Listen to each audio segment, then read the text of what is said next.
Good morning, good morning, good morning. Welcome back to Coffee Chats with Jersey. This morning, guys, guess what? Our subject is coming all the way from North Carolina.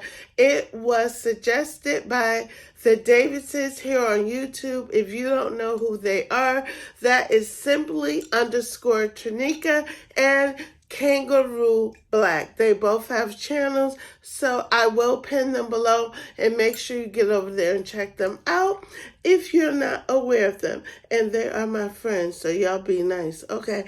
Anyway, guys, thank you for suggesting it. The subject is courthouse marriages versus when I say traditional, let me clarify, American traditional marriages. Courthouse being you have gotten married by a civil marriage at a courthouse by a clerk or a judge, right? So this person may not be a person of the cloth. Your traditional wedding normally taking place in a church. The ceremony performed by a minister or a preacher, whatever your term is, a person of the cloth, a man or a woman, right? So are you any less married because you got married at the courthouse than the person who went and got married at the church? Let's talk about it. We all know there's a courthouse stigma out there, right?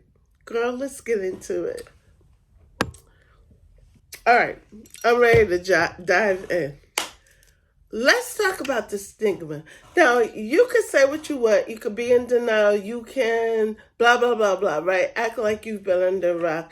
And you don't know, and you haven't been told that getting married at a courthouse is less than. Your man don't care about you. Y'all are probably broke. Y'all are financially challenged, okay? Y'all don't have no family that even care about y'all. Y'all running away from something. Y'all know y'all shouldn't be getting married. So you're running away, eloping, going to somebody's courthouse and getting married fast. And that's why it's going to end fast. How many of us have believed that at some point, been taught that, and kind of received that, and have grown up as little girls saying, I'm staying away from that. I'm never ever going to get or go get married at a courthouse, right? That is for people that are financially challenged. You can't afford a big wedding, a huge wedding, an elaborate wedding, right? Your parents weren't able to pay for, the bride side's supposed to pay for the wedding. Your man, he's just trying to do something quick because he don't care about you, right? Somebody has believed some of what I've said at some point, and I would admit, even myself, the first thing, people will denounce your marriage. The moment somebody goes, they'll be like, oh, Jersey got married. I said, girl, they went down to the courthouse. Do you realize how many people don't even feel like they should give the bride and the groom a wedding gift after they've learned that they've gotten married at the courthouse? And I'm like, oh my God, that's so terrible because they are still legally married. Now, let me tell you what my husband believes. I have to always share my portion and then, of course, listen to you guys, right? So my husband, like I told you guys, he is a man of the cloth, right? When we began talking about marriage, he always said to me, the day I gave you your ring, which was my entire wedding ring set, he didn't just give me an engagement ring, it came with the band and the engagement ring. That is the day I committed to you and put that ring on your finger, you became my wife. So I'm honestly telling you, he celebrates our wedding anniversary with 2 different dates the one that he carries in his heart, and he said that God honors when he committed to commit to me and be solely my husband, and I be his wife in his heart, which is how he said it was back in the day. There was no, you needed to pay a fee to get married. Many black people didn't have money to be paying for a service to commit to who they wanted to consider their wives. Like they weren't paying for licenses and having huge church weddings. They were putting a broom on the ground, and once you jumped over it and you said those your committed vows to each other and jumped over that broom, and before God, you were considered married. If that's what you carried in your heart and told God, this is my wife. I take this person as my wife or my husband. That is what he believes. So we have two different. If you ask him how long we've been married, I will tell you 5 years coming up in March. He will tell you 6, right? He doesn't go by the marriage license. Okay. What do you think about that?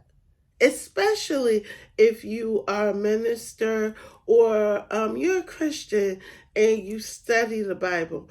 This is what this is kind of about. Okay, which that allows me to piggyback off of this onto T and Jason and I was discussing. We have him in the background throwing his 1-2s in, right? But we were discussing.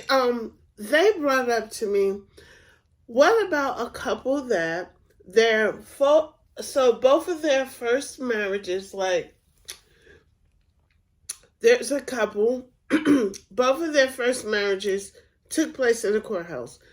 So according to God, you are forever married, unless the only way to get out of the marriage is through death or someone commits adultery. So said couple gets a divorce, they move on, and they both get married, right? Are they any less married, or not even less married? Does God recognize that second marriage? Were they never married the first time?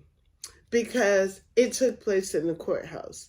And was it of God? Like, was God in that marriage? That's something to talk about. So this is going to be like an ongoing, little bit of an ongoing series, because we could take this thing down different avenues, because of course we're going to be coming from our biblical side. We're going to be coming from our personal, just, our beliefs and our morals and what we've been taught, and it's come down from our parents, right? Your social circle, anything can contribute to what you believe a marriage is and what is recognized by God. But then what about people that get married and they're atheists? They don't even believe in God. So now, are they married at all? It's so much to talk about in this. This thing could get like macaroni and cheese, right? So I believe, I never looked at it that way, but looking at even like slave movies and things of that nature, where you knew like these people ain't have no money for no wedding, and they were out in the field and decided, hey, I like her, I love her, whatever, saying their ceremony and committing in front of, some of the other people on the plantation and jumping the broom, and they were considered husband and wife. Nobody denounced that. So, however it was recorded, I'm not going into depth about things I 100% do not know about and wasn't a part of. But I know, with what I believe, I could not have accepted with what I was reared with. I couldn't 100% accept saying I'm my husband's wife because he believes so in his heart, he committed to God, and then have to challenge or not be entitled to benefits of things that we share according to the government. Say he passes away, they could care less what he passed away in his heart with. They don't know. They know that on paper, you was just his girlfriend, baby mother, or a forever fiance. Okay, let's keep it real about that. So you can do it the so-called right way and deal with it at the time that there may be, a misfortune in your family and one of you guys die. Let me tell you, they take you through the ringer with that insurance and stuff and the home. Some people have had to uproot and move out of their home because they were not legally married, and it's just a lot. We all know the red tape could get so crazy that it's just unreal. And then, is it fair to you if you really have been there all these years? And then there are states that recognize common law, right? Florida being one. Are you content with that? I do have an uncle, God rest his soul. He and my aunt, they're both passed on now, but they were actually considered common law married. He had to go through a couple things, but he was awarded the insurance policy and, was able to oversee whatever she had left. And they did have a child together. But how many times does that go wrong and not in your favor when you've been there, you've helped build, and you have no rights to anything just because you didn't get a license down at the courthouse? This thing could get me. I need to do it the proper way according to where I am living. I live in the United States. They say he's not my husband if we ain't come down there, get our little $35 to $40 license sign off, and somebody do a little ceremony, and then we're married. Like, they don't even care about all the fluff. If you had a gown, if you had a ring, if y'all had cake, they could care less. Did you pay your fee? Did you pay that fee? Girl, you pay that fee, you ain't got no husband. But that's serious, because wrapping this up, because I do have to get the boss ready to go to school. What do you really feel in your heart? And if you really have committed, because people have commitment ceremonies amongst their friends, and they exchange just a promise ring to each other, and they live as married people, and some of their relationships are even better than those who actually have gone under oath, right? Which one do you think, statistically, which one fails at a higher rate, ends up in divorce? We could talk about that down below. I didn't have time to check all that out, right? Because marriages are dropping off like flies. Like, we're also amongst a generation that doesn't even believe in marriage.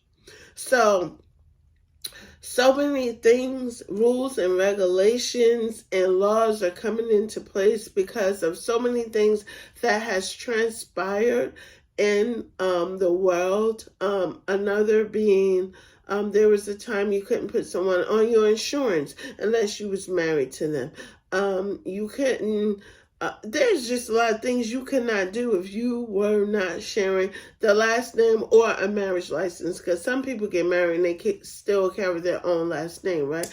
But I believe the gay laws brought change to the way they handle insurance. Okay, well, how am I going to cover? I'm in love with someone that happens to be of the same sex. You guys are not allowing us to get married. We live together. We share so many things together. We bought this home together and all that. Yeah, if this person passed away, I'm not entitled to anything. I could have even been helping paying for that policy, but because I'm not married. So now, boom, here goes laws and stuff had to come into place to cover that particular group, right? Like, same thing with race, cover things that protect particular race groups and things of that nature. So, I'm married. I don't know about you. I don't think that you're any less married if you went to the courthouse or you had a big ceremony or a holy matrimony in the church. If you spent $10,000 and this person didn't, they probably may end up in home ownership a lot quicker than someone who spent all the money with the fluff and feeding people to eat and all that. Nothing wrong with it, guys, right? But some things may give one couple a quicker path to something that is of importance, like a roof over your head, maybe newer cars. Sometimes they have a more elaborate honeymoon because they didn't put all the money over here.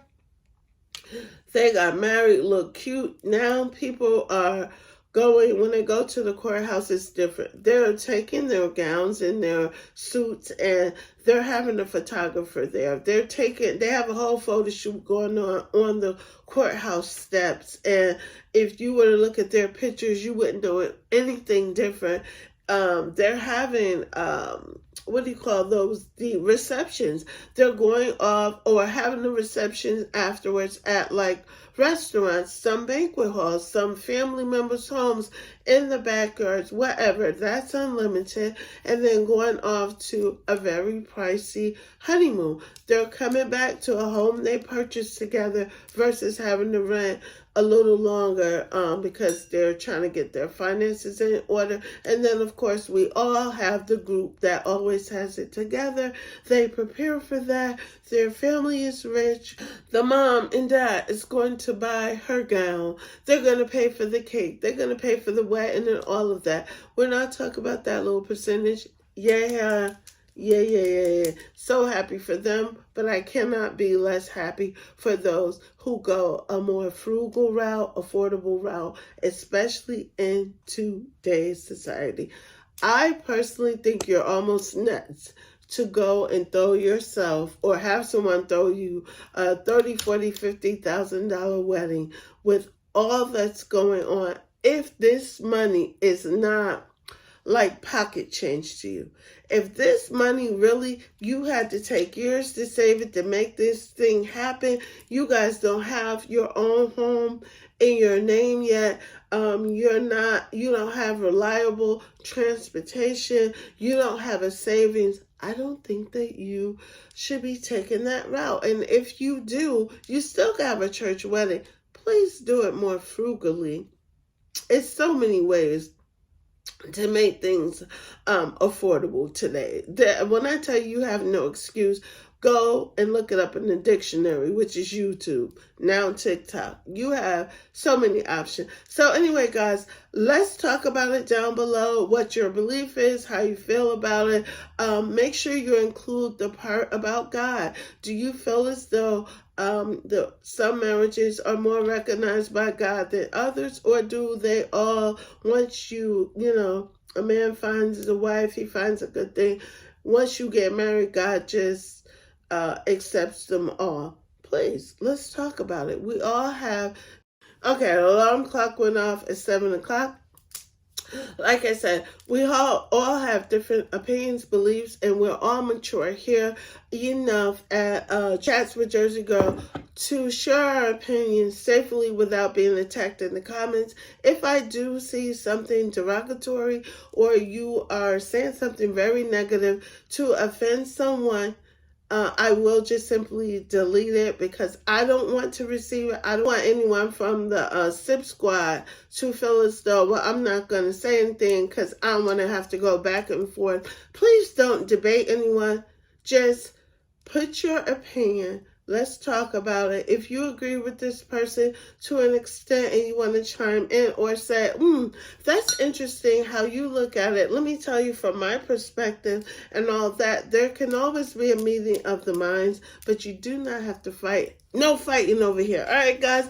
Hey, go have a great day, guys. I am going to go get our kid ready for school, come back, do some other videos, and then I'll be checking out the chat and responding. And as always, guys, it's been real. I really enjoy this coffee chat, and I've been enjoying all of them. And be better to yourself tomorrow than you were today. And I'll see you guys on, I'll see you on Monday. Remember, it's Thursday, baby. I'll see you next week.